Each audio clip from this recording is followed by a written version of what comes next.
Le 6 août 1945, à 8h15 du matin, dans le ciel, un avion solitaire vole à plus de 9000 mètres d'altitude. Son nom, Enola Gay. À son bord, une bombe au nom presque innocent, Little Boy. Puis, une lumière, un éclair blanc aveuglant, plus brillant que 1000 soleils. L'explosion survient à 600 mètres au-dessus du centre-ville. Une boule de feu se dilate à une vitesse fulgurante, atteignant plusieurs milliers de degrés en une fraction de seconde.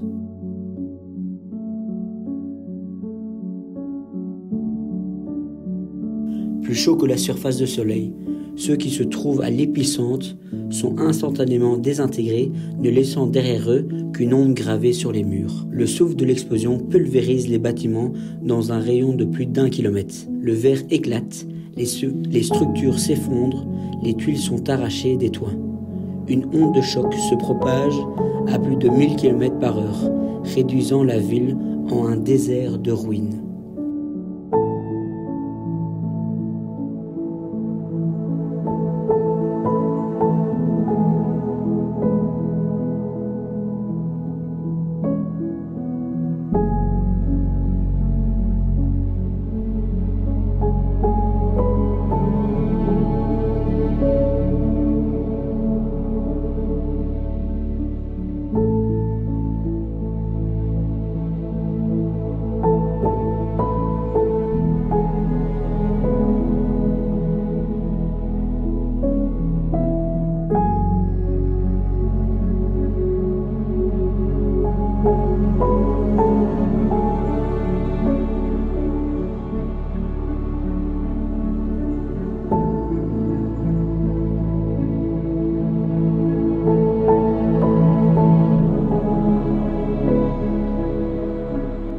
Des dizaines de milliers de personnes sont brûlées vives.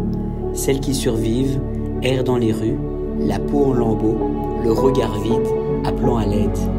Elles ne crient pas, elles n'en ont plus la force.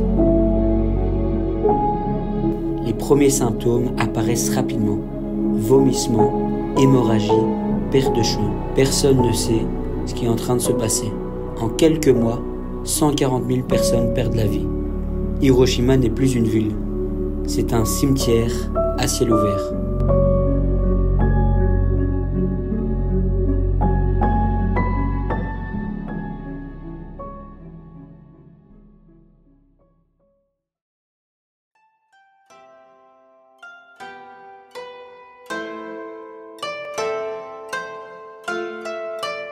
Aujourd'hui, en marchant dans les rues de Hiroshima, il est difficile d'imaginer qu'ici, il y a 80 ans, la vie s'est arrêtée. Les ruines ont disparu, remplacées par une ville vibrante et moderne. Des gratte-ciel s'élèvent là où il n'y avait plus que des cendres. Des parcs verdoyants recouvrent la terre brûlée. Les rivières, jadis témoins silencieux du drame, sont redevenues des lieux paisibles où les habitants flânent.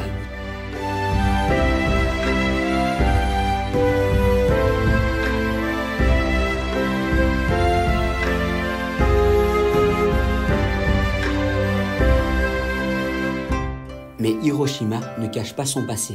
Au cœur de la ville, le Parc de la Paix, un lieu de mémoire où des milliers de visiteurs viennent chaque année se recueillir. Au centre, la flamme éternelle. Elle brûle depuis 1964 et ne s'éteindra que lorsque la dernière arme nucléaire aura disparu. Juste à côté, le dôme de Genbaku. Ce bâtiment éventré, seul rescapé de l'explosion, veille sur Hiroshima. Témoin figé du 6 août 1945, il rappelle que la paix est un combat de chaque instant.